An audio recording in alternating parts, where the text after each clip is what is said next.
Hey guys, I'm here with Dan at GoToWebinar, right? That's So right. Dan, we chat for a little bit. Tell me about why webinar, right? Why should you do it? It's still a very powerful medium for a lot of companies. Some people do it, some people not. Tell us why and what you're excited about. I know you're having a talk tomorrow. I do have a talk tomorrow, so if you're at Inbound, check it out.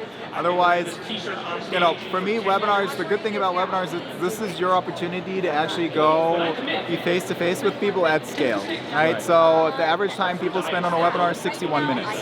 So think about your customers, your prospects. When do you ever get to spend 61 minutes with people?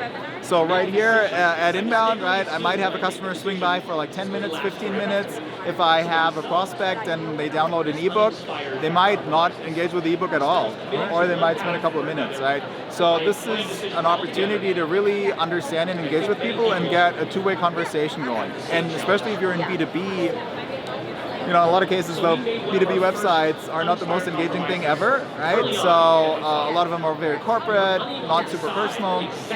Webinars are a way to give your customers and prospect access to who the people are behind the scenes and like build a different type of connection to your business. And that's what I really like them for. They work for thought leadership and lead gen and all of that stuff, that's great, but where I really think they shine at is once you have someone as a contact to go and educate them on who you are, educate them on what you can do for them, and then build that deeper relationship. Absolutely, and now that you guys do the automated webinars, you can add quizzes, you can add more interactive components, right? You can have a download probably right after it, click a button, you can do tons of stuff with the webinars. Yes, you can, and so actually one of the things that our customers ask me a lot is, how can I make a webinar more engaging, right? So, especially since so many people are now doing webinars, you kind of have to stand out and make them be a little different. And so what I recommend is you want to engage people really early on the webinar and just be open and experiment. So on my webinars, I play some music in the beginning, right? Like I have like an intro jingle, I pick a different music every time. I have a mixer where I just put music in from the iPhone. We have an ASCAP license so that we're able to play music. So something like that, making it fun, an easy thing that anybody can do, no license, no nothing required, is an icebreaker.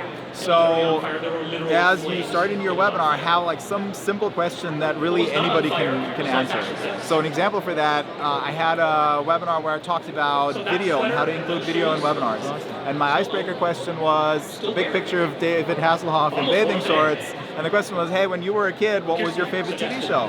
And then they start shouting out their TV shows from when they were kids, and you pick some of that up and you comment on it, and you have a light tone and a friendly start to the webinar, and they have already interacted with the tool, right? They've done something. They've put the Q&A in. They've used the chat. Same with questions. A lot of people do Q&A at the end. That's fine, but you should try to pull that in earlier into the webinar. So I'll tell people, hey, if you're on the webinar, you have a question, just put that question in right now. We'll pick some questions up all throughout, and we'll just go and answer that. I have my co-moderator.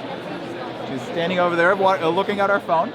And she usually passes questions into me. And so she'll pop on camera and say, hey Daniel, there's an audience question. She'll pop it in, I'll give the answer. The moment you do that early, you get way more interaction, way more people, they realize, hey, my questions are going to be answered, and they start asking more and more questions. So when you actually get to the Q&A, you've got a ton of questions to work with, and that's another way to make it engaging. And also, if they're going to drop out early, at least they get their answers and they're done, right? They get their value and they're good with it. And on that, so on the dropping out early, you should always record your webinars. So with GoToWebinar, obviously you have automated recordings. You can preset that. You can never forget about that. It starts automatically. And you get attended. Exactly. You have two cases basically. You have the people that couldn't make it. Right. You want to be sure that you have a recording for them so that they can actually participate, so that you can capture their lead data, engage them.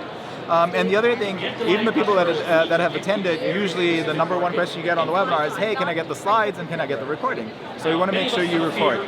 Because of that, we've built into GoToWebinar an on-demand platform. So GoToWebinar comes included with GoToStage, which is a simple landing page that you could put your branding on where all of your recorded content sits. So let's say you're a marketer and you have a nurture program. You can include that in your nurture program and say, hey, here's all our past events, and you can all watch them on demand. So we make it really easy for you to take that content and repurpose it and use it in another context, including embed codes, being able to put that on your blog, whatever you want to do with it, so that you can continue the conversation after the webinar. It's fantastic. Daniel, thank you so much for your insight. Absolutely. Thanks for having me. Have a good one. Bye there.